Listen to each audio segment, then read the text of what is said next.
Alhamdulillah, wassalatu wassalamu ala rasulillah wa ala alihi wa sahbihi wa mawala wa ba'd.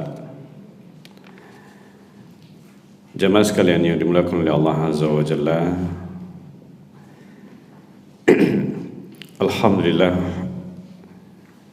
kita melanjutkan kembali pembahasan Kitab Ushulus Sunnah karya Al-Imam Ahmad bin Hanbal rahimahullahu ta'ala.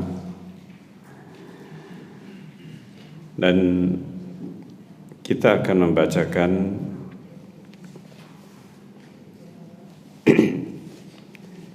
muqaddimah dari kitab ini atau dari syarah dan ta'liq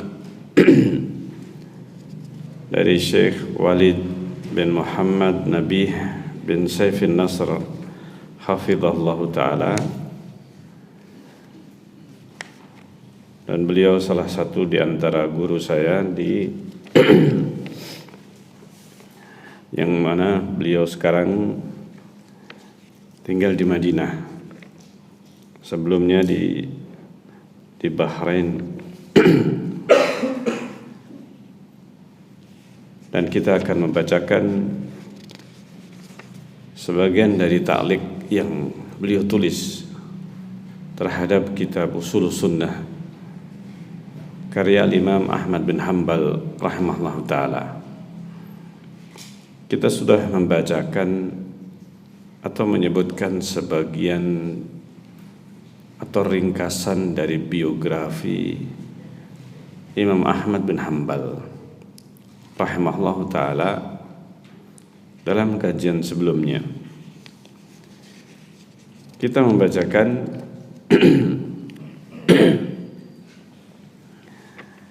muqaddimah halaman yang ke-13.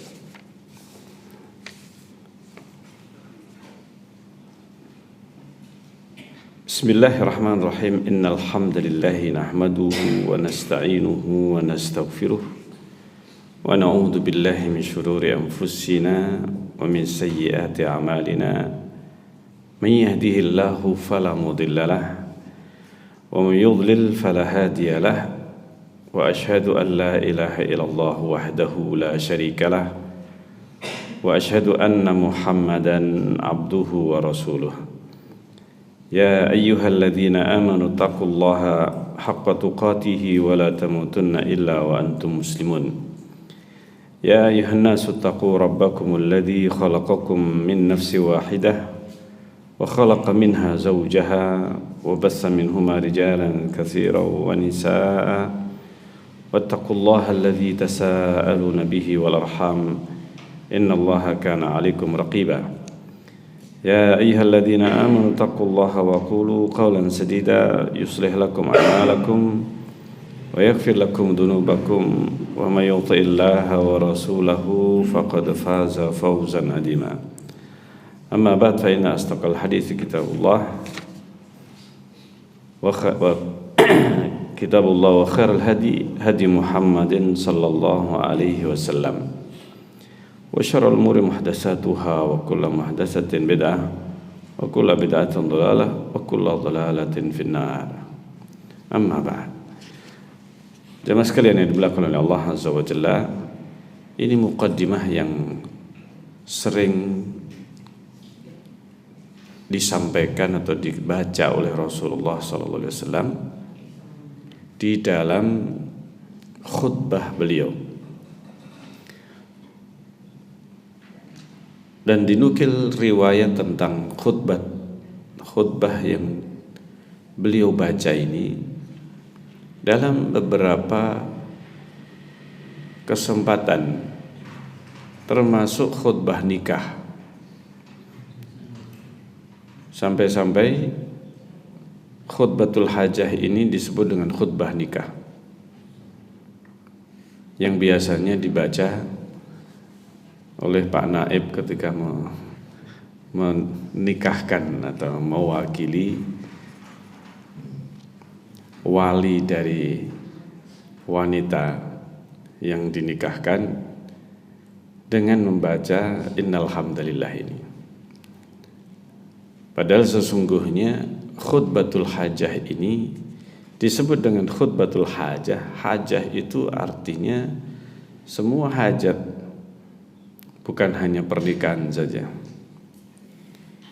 Tapi Rasulullah SAW membacakan khutbatul hajah ini termasuk dalam khutbah Jumat dan khutbah yang lainnya. Bahkan diriwayatkan khutbatul hajah ini ketika ada seorang sahabat Rasulullah SAW yang bernama Dimat. Dimat adalah seorang yang sebelum masuk Islam, seorang yang ahli ruqyah. Sebelum ada ahli ruqyah sekarang ini, yaitu Dimat adalah seorang ahli ruqyah yang biasa mengobati atau melakukan terapi terhadap orang-orang yang terkena kerasukan jin. Kerasukan jin, maka Dimat ini sering mengobati, sering melakukan terapi dengan membaca mantra-mantra, karena belum masuk Islam, mantra-mantra yang biasa digunakan untuk mengusir jin. Nah, ini mengusir jin dari dalam diri seseorang, dan banyak berhasil. Ketika itu Dimat, dan bukan orang Quraisy, Dimat datang ke Mekah dalam keadaan ketika itu Rasulullah sudah berdakwah. Di awal beliau menyampaikan dakwah di Mekah, banyak ditentang oleh pembesar-pembesar Quraisy, Abu Jahal, Abu Lahab. Bahkan senantiasa orang yang datang ke Mekah belum ketemu dengan Rasulullah sudah diingatkan dan diperingatkan oleh mereka. Hati-hati, ada orang namanya Muhammad. Ini orang gila. Ini orang gila. Maksudnya diberitakan itu Rasulullah orang gila kerasukan. Karena gila bisa jadi ada dua macam. Yang gila itu gila karena saraf, nah ini otaknya yang putus dan sebagainya. Nah, ada yang gila itu karena kerasukan. Maka ketika itu Dimat mendengar orang-orang Quraisy membicarakan tentang seorang yang bernama Muhammad. Dimat ketika itu penasaran dan tertarik, ingin membantu. Ingin membantu, mungkin bermanfaat, bisa menyembuhkan. Ini orang yang bernama Muhammad. Maka Dimat radhiyallahu anhu bertanya, mana rumahnya orang yang bernama Muhammad yang katanya kerasukan jin atau kesetanan. Ini karena apa? Diingatkan dan diperingatkan, hati-hati jangan percaya dengan omongannya Muhammad, karena dia ini orang gila. Masya Allah. Nanti terapis. Ini terapis orang kejinan. Penasaran. Wah, ini saya bisa membantu. Ini. Akhirnya ketemulah, datang kepada Rasulullah SAW. Dan kemudian ketika bertemu dengan Rasulullah SAW di rumah, disambut oleh Rasulullah SAW.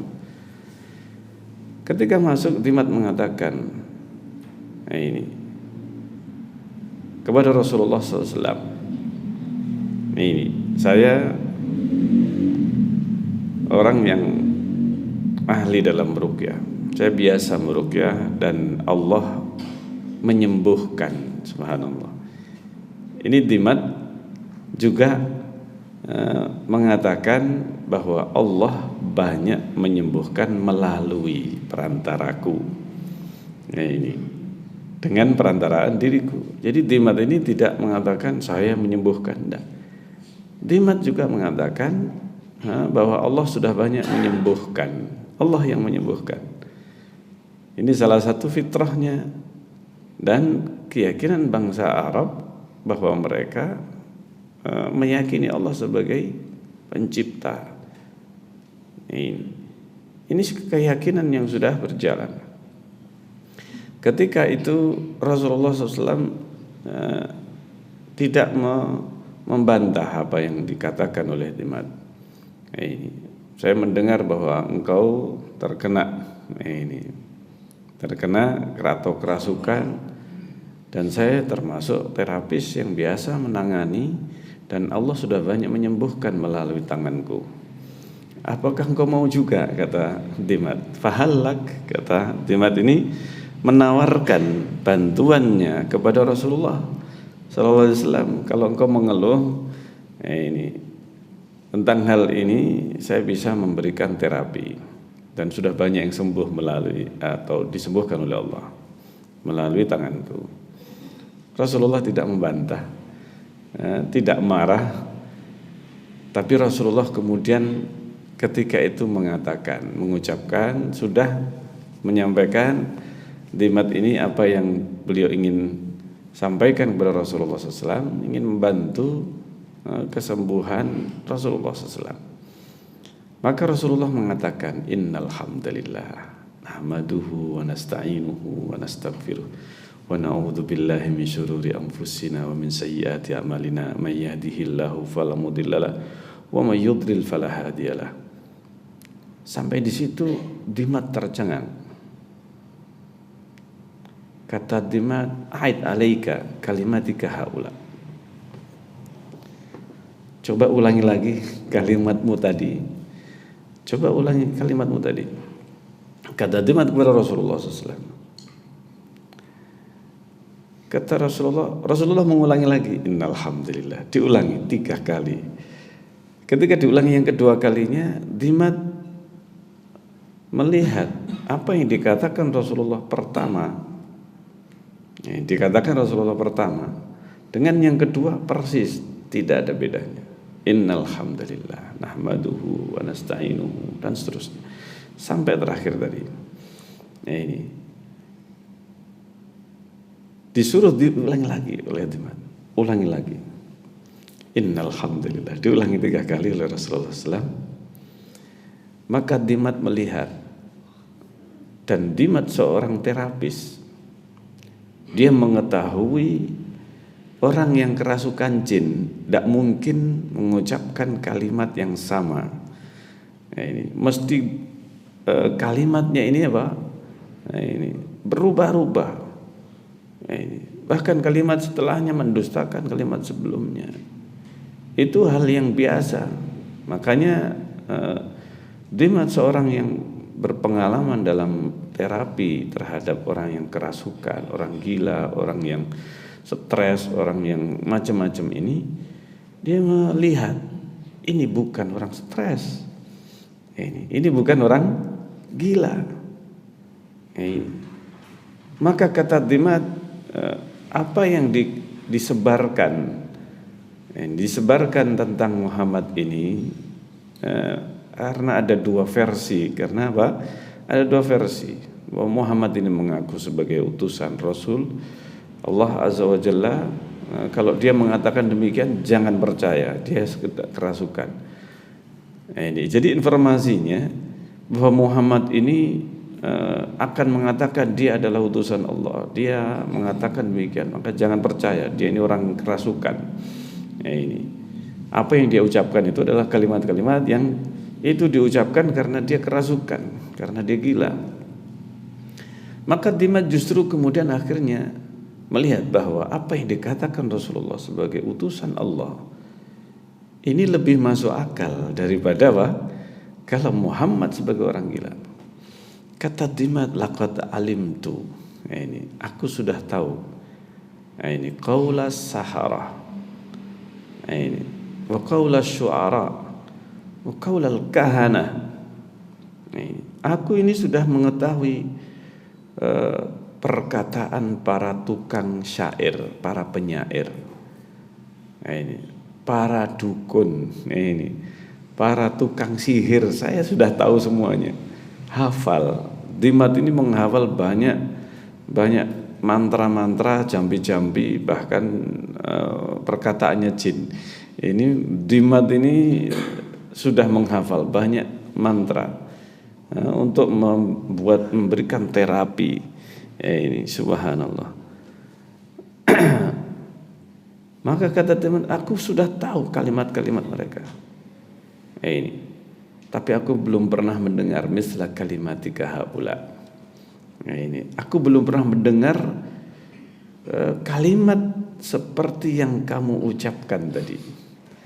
Kalimat yang kau ucapkan, yang maknanya demikian dalam. Wallahi, kata Dimat, demi Allah. Kenapa kok wallahi? Karena memang orang Arab, mereka itu sudah kenal dengan Allah dan bersumpah dengan nama Allah. Wallahi, kata Dimat, laqad jawaza qamusal bahr. Kalimatmu itu sudah menembus kamus lautan. Kamus itu dasarnya laut. Ini dasarnya apa? Dasarnya laut itu namanya kamus. Ini akar atau dasarnya. Maka yang disebut kamus itu diambil dari bahasa ini. Ini dari bahasa qamus. Ini kamus itu bahasa Arab. Ini qamusul bahr, kamus lautan. Jadi dasarnya lautan.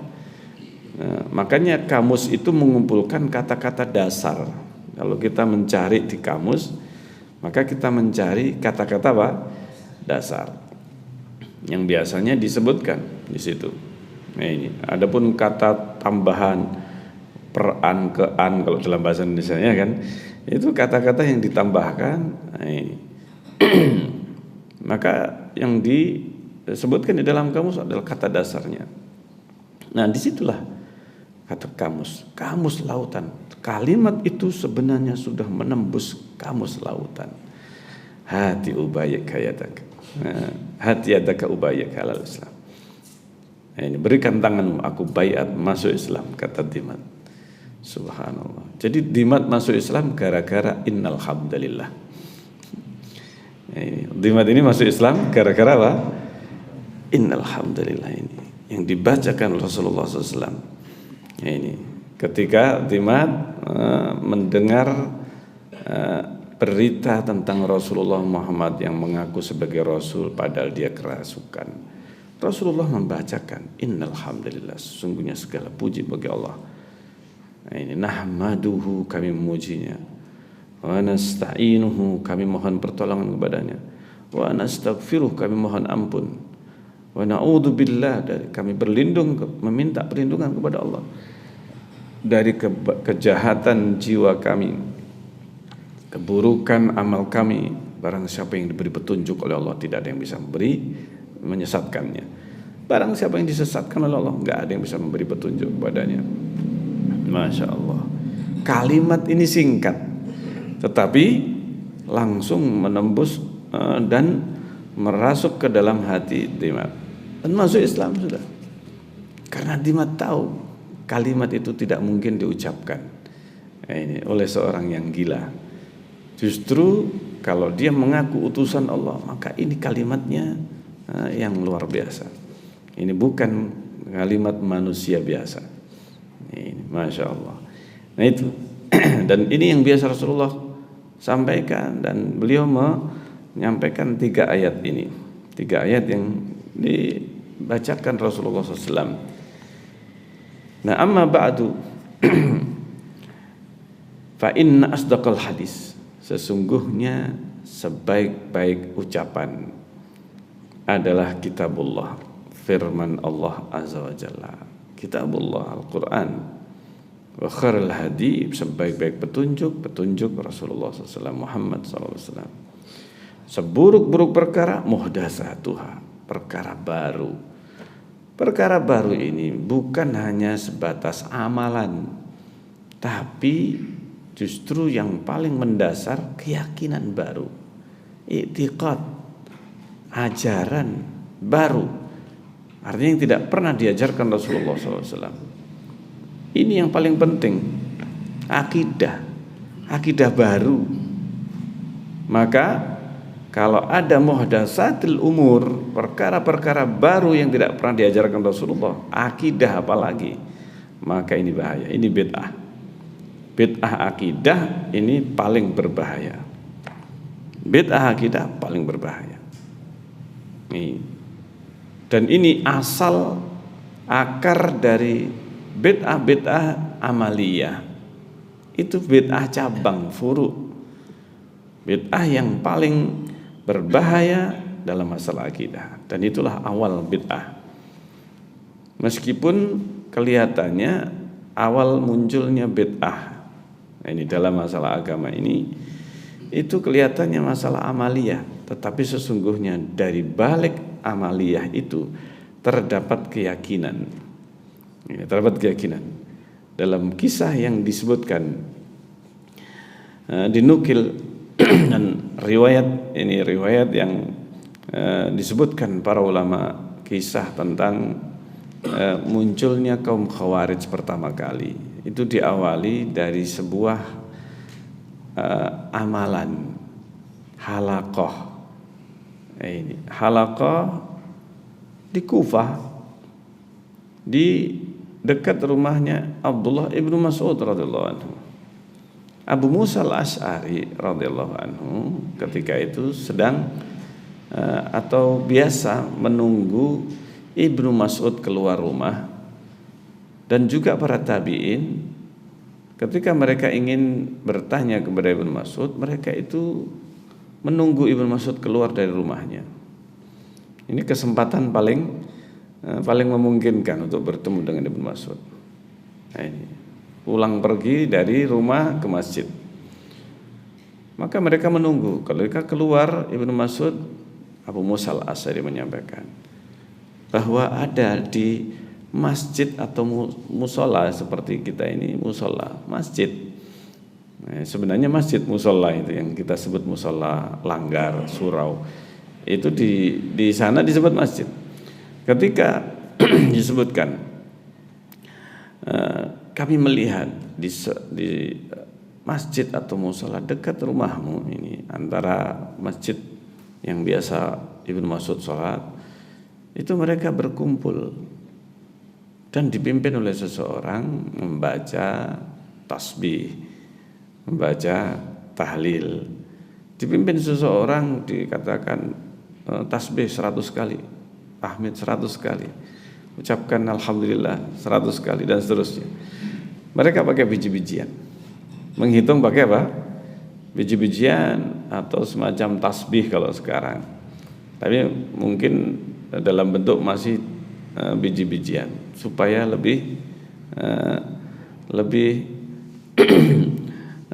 konsentrasi dalam berzikir. Jadi nggak perlu ngitung berapa ini, sudah berapa ini ya. Ini maka mereka pakai tasbih atau pakai biji-bijian.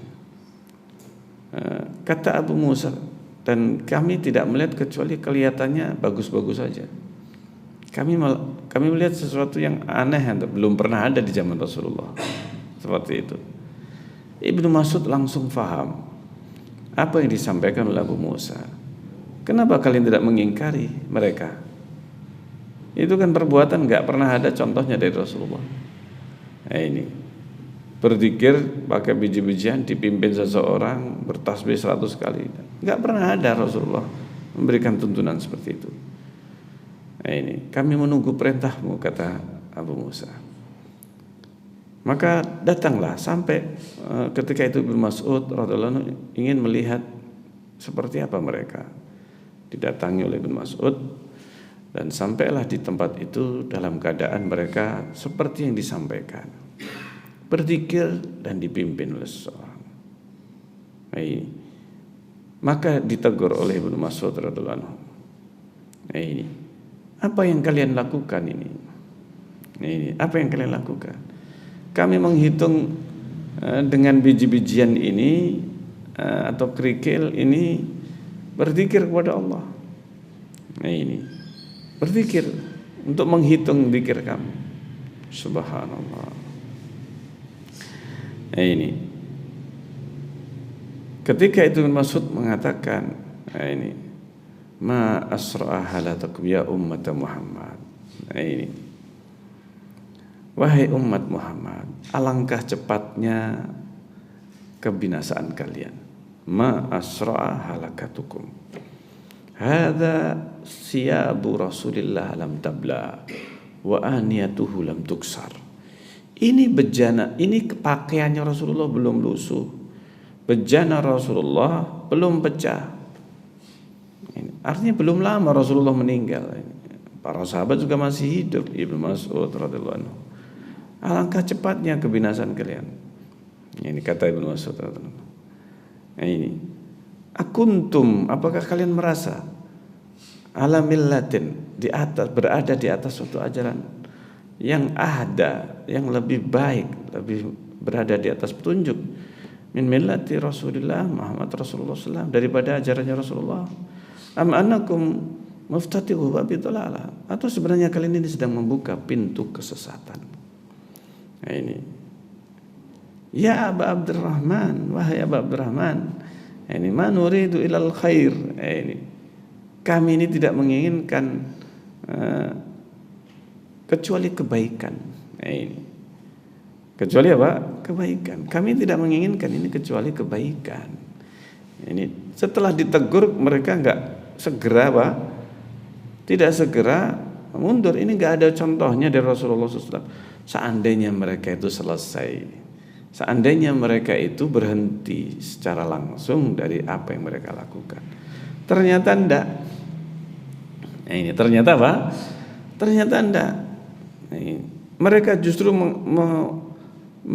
berusaha untuk membenarkan, melegitimasi, mencari pembenaran apa yang mereka lakukan, yang sebenarnya Ibnu Mas'ud tadi sudah menyampaikan ini enggak pernah ada. Ini apakah kalian merasa di atas petunjuk yang lebih baik daripada petunjuk Rasulullah, atau justru kalian ini sedang membuka pintu-pintu kesesatan? Nah, ini kami tidak menginginkan ini kecuali kebaikan, kata mereka. Nah, ini kami menghitung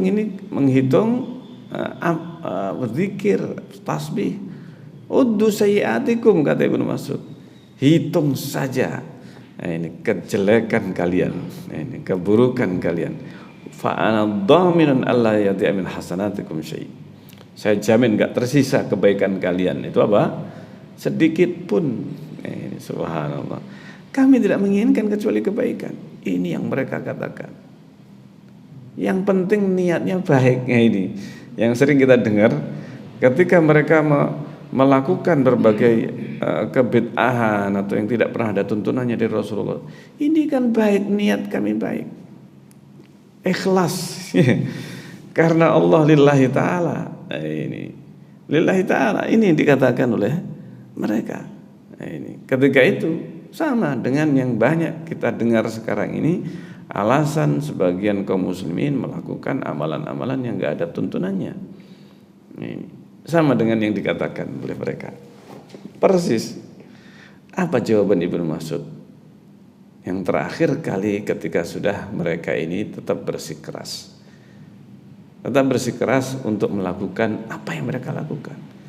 Tidak mau mendengar nasihat dari Ibnu Mas'ud ini. Hitung kejelekan kalian, saya jamin enggak tersisa kebaikan kalian sedikit pun. Ya, ini subhanallah. Mereka, kami menginginkan kebaikan. Terakhir sudah ini Ibnu Mas'ud mengatakan, wa kam min muridin lil khairi lan yusibah. Ini kaidah penting. Betapa banyak orang menginginkan kebaikan, dia tidak mendapatkannya. Berapa banyak orang menginginkan kebaikan, tapi dia tidak bisa mendapatkan. Kalau pengen baik saja, semua orang pengen baik, ya kan? Semua orang pengen baik, tapi betapa banyak orang itu menginginkan kebaikan, tapi nggak mendapatkan. Kenapa? Karena jalannya salah, jalannya tidak benar. Ini jalan yang dilalui tidak benar, maka nggak bisa mendapatkan kebaikan atau kebenaran. Sehingga orang ingin mendapatkan kebaikan, niat yang baik, niat yang ikhlas, nggak cukup. Yang harus dijalani adalah apa? Jalan yang benar sesuai dengan tuntunan. Baru dia akan mendapatkan kebaikan itu yang dia inginkan. Kalau sekedar kebaikan yang diinginkan, semua orang pengen kebaikan. Semua orang pengen mencari kebenaran, ingin mendapatkan kebenaran dan kebaikan. Pahala. Banyak orang pengen pahala. Semua orang pengen masuk surga. Nah, ini. Tetapi jalan menuju surga ada jalannya. Nah, ini. Surga pun juga ada kuncinya. Pintu surga ini bisa dibuka kalau sesuai apa? Kuncinya. Tidak semua kunci bisa membuka surga. Nah, ini. Bukan kita yang menentukan kuncinya. Nah, ini. Kuncinya surga ini sudah ada, yaitu yang menciptakan surga sudah menetapkan kuncinya, kunci surga. Nah ini. Nah kalau kita menggunakan sembarang kunci, yang penting kan niat kita baik. Nah ini. Nah, kuncinya kan la ilaha illallah, yang penting mengucapkan la ilaha illallah. Nah ini ternyata la ilaha illallah pun ada giginya, artinya syarat. Ini, tidak setiap ucapan la ilaha illallah itu bisa membuka apa? Surga. Rasulullah sudah menyebutkan, barang siapa mengucapkan la ilaha illallah khalisan min qalbi, betul-betul ikhlas dari dalam hatinya. Dan seterusnya hadis-hadis tentang syarat-syarat masuk surga. Nah, ini bukan hanya mengucapkan saja la ilaha illallah, tapi betul-betul dari dalam hati. Makanya orang munafik mengucapkan la ilaha illallah tidak bermanfaat. Berapa kali pun dia mengucapkan la ilaha illallah. Kenapa? Karena kemunafikan ini meskipun dia mengucapkan la ilaha illallah, tapi syarat la ilaha illallah itu tidak hanya sekedar ucapan. Ini, tetapi ada keyakinan yang harus sesuai, perbuatan yang harus sesuai dengan kalimat la ilaha illallah. Nah, ini jalan yang dia lalui ya harus betul-betul apa? Sesuai. Demikian. Baik, kita masuk lagi kepada pembahasan kita. Amma ba'd fahadihi usul ahli sunnatul jamaah. Ini adalah usul ahli sunnatul jamaah. Pokok-pokok prinsip-prinsip ahli sunnatul jamaah yang ditulis li imami ahli sunnah. Yang ditulis oleh imam ahli sunnah Ahmad bin Hanbal rahimahullah ta'ala. Imam Ahmad bin Hanbal. Wahiyya qawaid, dan konten kandungan dari kitab ini yang singkat. Kitab ini adalah kitab yang singkat. Ini matannya kalau kita apa? Kalau kita cuma ambil kalimatnya Imam Ahmad bin Hanbal. Nah ini. Cuman apa? Beberapa lembar. Jadi bisa disaku, ini buku saku sebenarnya. Singkat sekali. Ini adalah sebuah surat sebenarnya. Nah ini. Surat. Sehingga sangat ringkas. Ini adalah kaidah, kata beliau. Ini sebuah kalimat singkat berisi kaidah-kaidah yang bagi ala kulli man yutaliha, yang sepatutnya, sepantasnya bagi setiap yang menelaah, membacanya, an ya'adha 'alaiha bin nawajid, untuk menggigit dengan gigi geraham.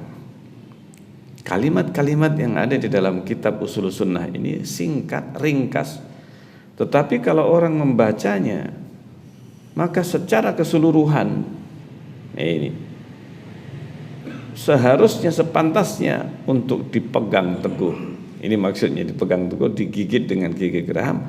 Maksudnya kalimat ini harus dipegang teguh bin nawajid, dengan gigi geraham. Fahiya sabilul hidayah. Karena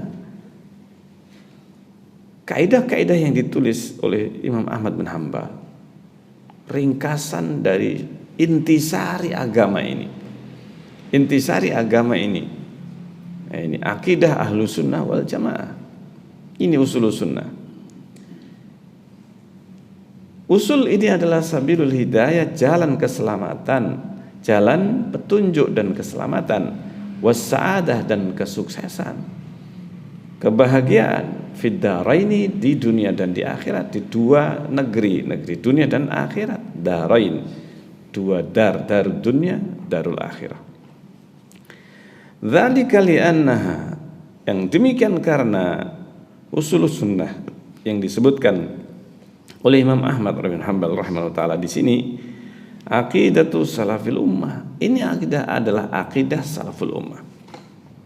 Akidah para salafil ummah radhiyallahu anhum, semoga Allah meridai mereka, generasi salaf umat ini. Walan yasluha akhiru hadhil ummah, dan tidak akan baik akhir dari umat ini illa, melainkan bima salaha bihi awwaluha, kecuali dengan apa yang salaha bihi awwaluha, yang baik dengannya generasi pertama.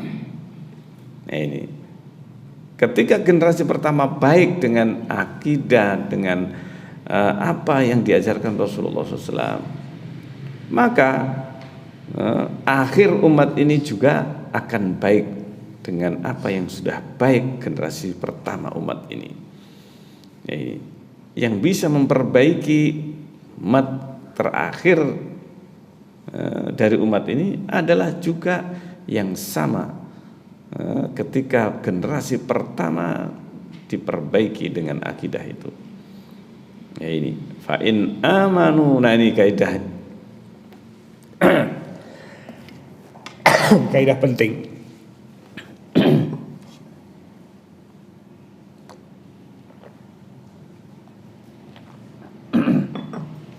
Hafalkan ayat ini. Hafalkan ayat ini. Surat Al-Baqarah ayat 137. Apa kata Allah? Fa in amanu bimisli ma amantum bihi faqad ihtadaw. Jika mereka beriman, mereka orang-orang kafir ketika itu, kalau mereka itu beriman, bimisli ma amantum bihi, seperti yang kalian imani. Kalian ini ketika itu turun, ayat ini turun kepada Rasulullah. Siapa kalian yang dimaksudkan?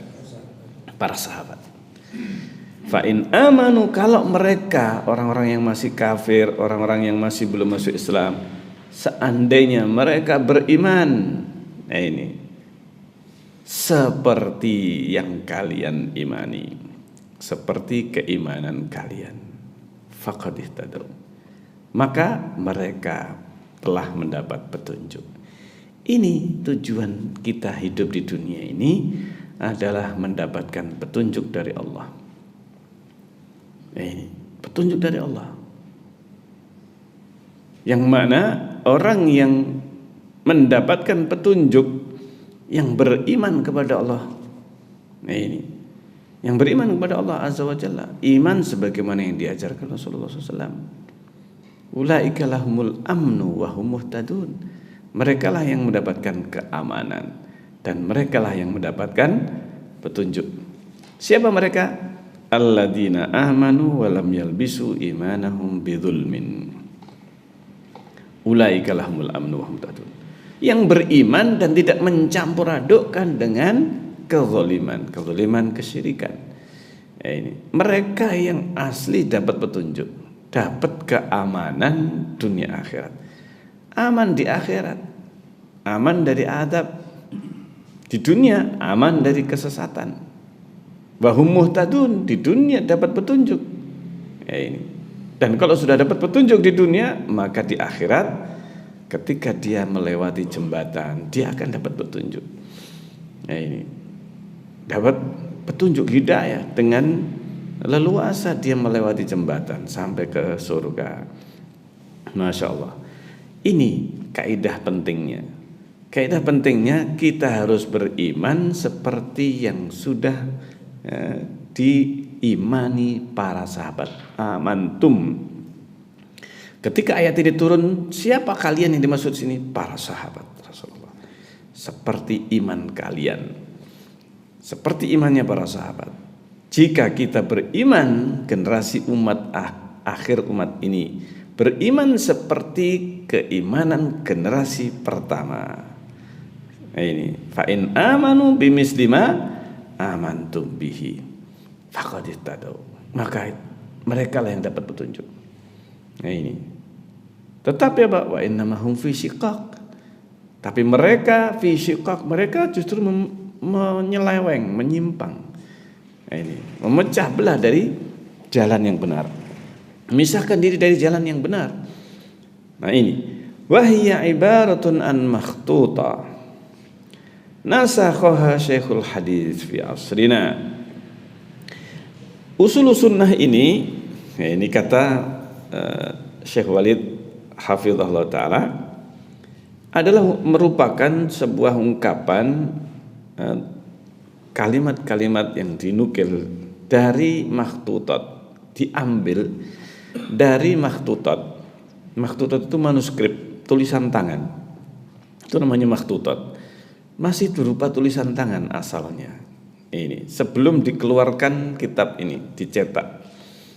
Ini kitab ini yang disalin oleh Syekhul Hadis fi asrina, oleh Syekh hadis di masa kita sekarang ini, yaitu Al-Allamah Syekh Al-Albani. Ditulis oleh Syekh Al-Albani dari manuskrip. Jadi yang pertama kali memunculkan atau sebelum ramai syarah usul sunnah ini, ternyata masih dalam bentuk apa? Makhtutat, manuskrip. Yang kemudian ditemukan manuskrip ini Syekh Al-Albani rahimahullah ta'ala, jazallahu khairan, gurunya Syekh Walid. Ini gurunya. Ini Syekh Al-Albani rahimahullah ta'ala. Ya, kakek guru saya ini Syekh Al-Albani rahimahullah ta'ala. Jazahullah khairan. Walahu 'alaiha ba'du ta'liqat. Dan beliau ketika itu setelah menyalin dari makhtutat, beliau memberikan ta'liqat, memberikan catatan kaki, footnote, ta'liq. Masya Allah. Ini Syekh Albani. Jadi beliau belum mendapatkan cetakan usul sunnah ini. Waqad ahdani suratan minha akhuna al-fadil, dan saya dihadiahi oleh saudara kami al-fadil al-mifdal, ini yang mulia, Ali bin Hasan bin Abdul Hamid al-Halabi, jazahullahu khairan wa nafa'a bihi. Yang dikasihkan oleh saudara kami Ali Hasan rahimahullah ta'ala. Beliau juga muridnya Syekh Albani yang sudah meninggal. Ini salah satu juga guru saya yang sering ke Indonesia. Ini sebelum wafat beliau.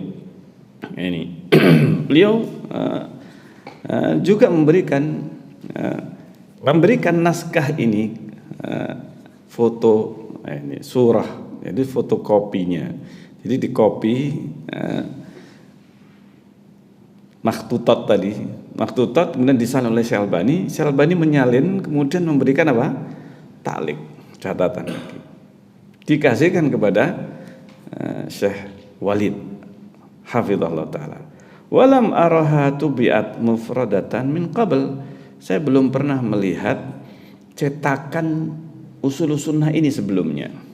Jadi betul-betul dari apa? Makhtutat. Makhtutat ini yang dikasihkan kepada saya, dan kemudian dicarikan atau diberikan ta'liqat ini. Jadi ini cetakan pertama sekaligus syarahnya. Ini. Jadi sekaligus syarahnya. Walam arahatu bi'at mufradatan min qabl. Saya belum melihat ini makhtutat ini tercetak secara terpisah. Tetapi masih mungkin tercetak mungkin dengan naskah yang lainnya, dengan tulisan yang lainnya, tetapi secara terpisah belum. Bal tu bi'addim tabaqatil Hanabilah. Bahkan ini usul sunnah ini ada di dalam tabaqat Hanabilah. Tabaqat Hanabilah adalah kitab yang disusun deretan nama-nama para ulama yang termasuk bermadhab Hambali. Maka disebut Tabaqat Hanabilah. Ulama-ulama setelah Imam Ahmad bin Hambal, dari mulai Imam Ahmad sampai murid-muridnya Imam Ahmad dan kemudian sampai zamannya penulis, ditulis biografinya para ulama Hambali atau yang pernah belajar kepada Imam Ahmad bin Hambal rahimahullah ta'ala. Nah, ini pernah belajar kepada Imam Ahmad bin Hambal. Maka ini yang ditulis oleh Al-Qadhi Abu Ya'la Al-Hambali, ditulis oleh Al-Qadhi Abu Ya'la Al-Hambali, wahya kadzalik. Dan itu demikian juga terdapat di dalam dimna kitab Syarah Ushul I'tiqad Ahli Sunnah Al-Lalaka'i. Syarah Ushul I'tiqad ini juga kitab yang berisi pakai sanad yang ditulis oleh Al-Lalaka'i, menyebutkan biografi para ulama juga. Disebutkan akidah bersanad. Ini kitab Ushul I'tiqad Ahli Sunnah yang ditulis oleh Al-Lalaka'i ini kitab akidah bersanad. Kitab akidah bersanad. Bersanad bagaimana? Dinukil Imam Ahmad bin Hambal, akidahnya begini. Nah ini Imam Syafi'i dengan sanad sampai kepada Imam Syafi'i mengatakan demikian. Nah ini. Jadi dinukil i'tiqad para salaf. Apa saja yang dinukil dari para salaf, terutama keyakinan akidah, dinukil dalam kitab ini, Syarah Ushul I'tiqad ini Ahli Sunnah. Mereka semuanya para ulama Ahli Sunnah, apa akidah mereka? Ditulis, dicatat dalam kitab ini. Dan yang luar biasa, termasuk di antara akidah yang dicatat dari mereka para salaf, yang bisa dikatakan ijma', ternyata yang dinukil dari para salaf akidah mereka Allah di atas. Masya Allah. Ini akidah para salaf. Akidahnya sama. Tidak ada penukilan dari para salaf yang menyebutkan tidak boleh mengatakan Allah di atas. Justru yang dinukil dari mereka para salaf, bahkan sampai yang dinukil dari Abu Hanifah. Dari Abu Hanifah. Salah satunya disebutkan dalam kitab Syarah Ushul I'tiqad Ahli Sunnah, bahwa Abu Hanifah mengatakan, barang siapa yang mengatakan saya tidak tahu apakah Allah di atas, tidak tahu, mengatakan tidak tahu, maka dia kafir. Barang siapa mengatakan Allah bahwa arsy, nah ini Allah di atas arsy, tapi saya nggak tahu arsy di mana. Ini. Atau mengatakan yang jelas yang menyelisihi i'tiqad Allah di atas, maka Abu Hanifah menyebutkan kafir. Bayangkan. Karena apa? Ini keyakinan sudah merupakan keyakinan baku para salaf. Enggak ada yang menyelisihi. Kalau dia tidak meyakini, ini bukan muslim. Ini sudah ma'ruf di zaman dulu, di zaman salaf, adalah sesuatu akidah yang tidak ada yang menyelisihinya. Ini. Bahkan Fir'aun, apa yang dikatakan oleh Fir'aun dinukil oleh Allah dalam Al-Quran.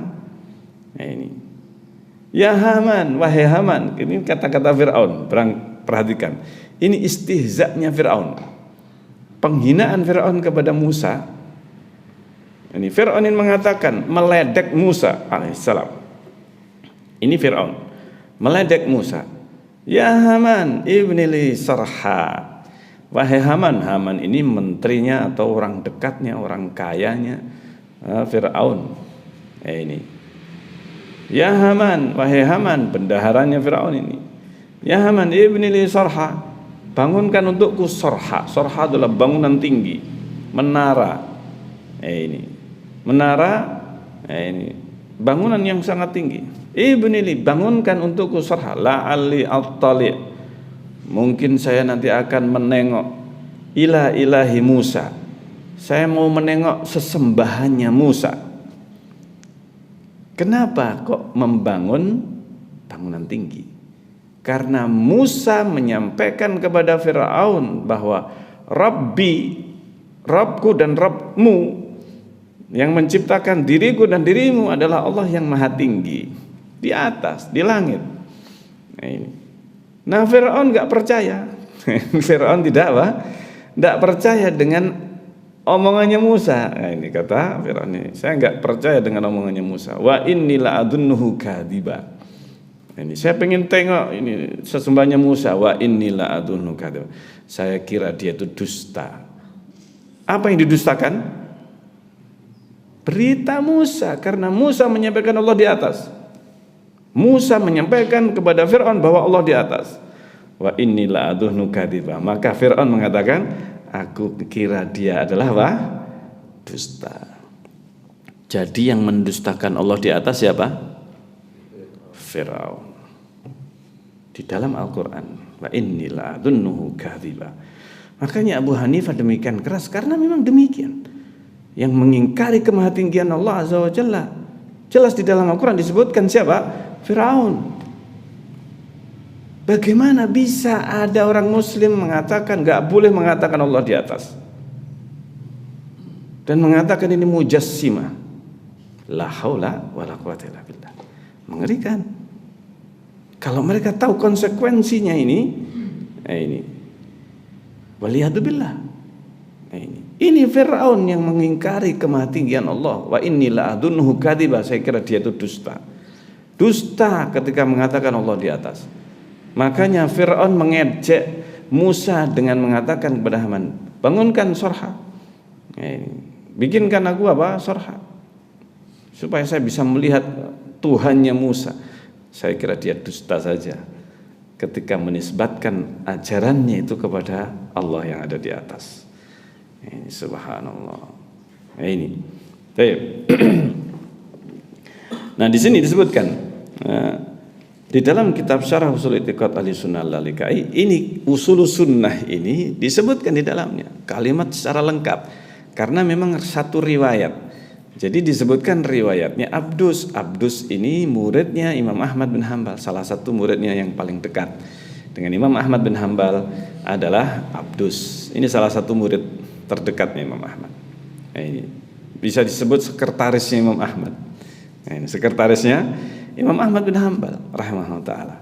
Hada ini ghair ma dzukira minha mutanasiran. Ini selain yang disebutkan secara mutanasiran, secara terpisah, penukilan satu cuplikan kalimat di dalam usul sunnah. Ini banyak dinukil. Imam Ahmad mengatakan demikian, Imam Ahmad mengatakan demikian. Penukilan-penukilan kecil yang ada di dalam kitab usul sunnah, dalam banyak kitab dinukil. Fi butuni kutubil aqaid, yang ada di perut. Butun itu di tengah-tengah kitab-kitab akidah. Ini banyak sekali penukilan Imam Ahmad mengatakan demikian. Dan yang dimaksudkan perkataan Imam Ahmad ternyata ditemukannya di dalam kitab Ushulus Sunnah ini. Masya Allah. Penukilan cuplikan saja itu banyak sekali di dalam kitab-kitab akidah yang bersanad, yang disandarkan oleh Imam Ahmad bin Hanbal, termasuk kitab Al-Ulu. Kitab Al-Ulu yang ditulis oleh Adz-Dzahabi rahimahullah taala, diringkas oleh Syekh Al-Albani dalam kitab Mukhtasar Al-Ulu, menyebutkan penukilan dari Imam Ahmad, karena disebutkan banyak para ulama, Imam Syafi'i, Imam Ahmad, Imam Malik, Imam Abu Hanifah, tentang kemahatinggian Allah. Ini di dalam kitab Al-Ulu.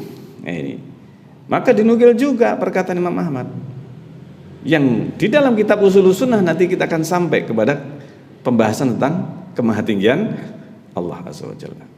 Ini salah satu yang akan disebutkan di dalam kitab ini. Wallati adzkuru minha al-an, dan yang akan saya sebutkan di sini, ini sekarang, ala sabilil misal, itu hanya sebagai satu contoh saja. Naqala Syekhul Islam Ibnu Taimiyah anha, yang dinukil oleh Syekhul Islam Ibnu Taimiyah darinya, fi minhajis sunnah, di dalam kitab Minhajus Sunnah, muhtajjan biha, dan Syekhul Islam berhujjah dengannya. Maksudnya menjadikan itu sebagai hujjah bahwa ini keyakinan Imam Ahmad, ini keyakinannya para ulama, Imam Syafi'i juga dinukil. Ini perkataan Imam Syafi'i, dan memang Imam Syafi'i tidak ada penukilan bahwa beliau menulis sebuah kitab. Beliau menulis sebuah apa? Kitab khusus dalam masalah akidah. Yang ada adalah penukilan dari muridnya Imam Syafi'i yang lain selain Imam Ahmad bin Hanbal, yaitu kitab Syarhus Sunnah yang ditulis oleh Al-Imam Al-Muzani rahimahullah ta'ala, murid terdekat Imam Syafi'i, yang memandikan jenazah Imam Syafi'i sesuai permintaan Imam Syafi'i. Nah, ini yang memandikan saya Al-Muzani, karena murid terdekat kan, itu murid terakhir, maksudnya murid terakhir. Kalau Imam Ahmad itu murid ketika Imam Syafi'i masih berada di Baghdad, di Irak, atau masih berada di Irak, karena Imam Syafi'i pindah dari Irak, kemudian setelah itu pindah ke negeri Mesir. Di Mesir Al-Muzani belajar kepada Imam Syafi'i. Ketika di Irak, Imam Ahmad yang menjadi murid Imam Syafi'i. Jadi di fase Imam Syafi'i ketika di Irak, pendapat-pendapat beliau ketika di Irak banyak berubah, pendapat-pendapat beliau berubah ketika pindah ke Mesir, sehingga perkataan atau pendapat Imam Syafi'i ketika di Irak ini yang disebut dengan qaul qadim, pendapat lama. Ketika pindah ke Mesir, beberapa pendapat Imam Syafi'i khususnya yang berkaitan dengan pendapat-pendapat yang berhubungan dengan kondisi yang berbeda antara di Irak dan di Mesir. Ada pembahasan fikih, banyak pembahasan tentang fikih itu berkaitan dengan kondisi setempat, yang mana bisa jadi kondisi setempat pendapat ini lebih pas daripada pendapat yang di Baghdad. Tetapi tidak mesti setiap pendapat jadid, pendapat baru itu lebih rajih di tempat yang lainnya, untuk tempat yang lainnya yang berkaitan dengan kondisional sifatnya. Jadi fatwa-fatwa Imam Syafi'i, pendapat-pendapat Imam Syafi'i itu terkadang yang baru dan yang lama. Para ulama mazhab Syafi'i pun terkadang mereka memilih lebih pas pendapat lamanya Imam Syafi'i. Nah, ini kenapa? Karena ternyata lebih pas kondisinya dengan yang ada di Irak. Kondisi kaum muslimin di sebagian tempat itu lebih sesuai, lebih mirip dengan yang ada di Irak. Nah itu Imam Syafi'i. Beliau di fase terakhir di Mesir, beliau mengajarkan kepada murid-muridnya. Nah, Al-Muzani diminta untuk menulis akidah beliau dan juga akidahnya Imam Syafi'i rahimahullah. Maka beliau menulis kitab Syarhus Sunnah itu. Ini karena ada tuduhan kepada Al-Muzani bahwa Al-Muzani ini mengatakan Al-Quran makhluk. Ini karena diem ketika apa? Pembahasan Al-Quran kalamullah ataukah makhluk. Nah ini. Dan memang Al-Imam Syafi'i memberi nasihat kepada Abu Al-Muzani untuk tidak banyak membahas karena kondisi yang ada pada waktu itu. Nah itu sehingga ini yang dinukil oleh Syekhul Islam Ibnu Taimiyah rahimahullah taala, yang insyaallah akan kita bacakan dalam pembahasan yang akan datang. Dalam pembahasan yang akan datang insyaallah taala. Dan semoga kita bisa melanjutkan pembahasan kita ini. Insyaallah akan kita bacakan penukilan atau cuplikan dari apa yang terdapat di dalam usul sunnah, insyaallah taala dalam kajian yang akan datang. Semoga bermanfaat apa yang kita kaji dalam kesempatan ini, dan insyaallah kita akan semakin merasakan kemantapan di dalam berakidah salaf, karena akidah ini akidah yang telah diyakini generasi para salafus saleh radhiyallahu anhum ajmain, dan diabadikan secara ringkas akidah para salaf ini oleh salah satunya Imam Ahmad bin Hanbal, dan bukan hanya Imam Ahmad sebenarnya, tapi juga para ulama yang lainnya, Al-Muzani.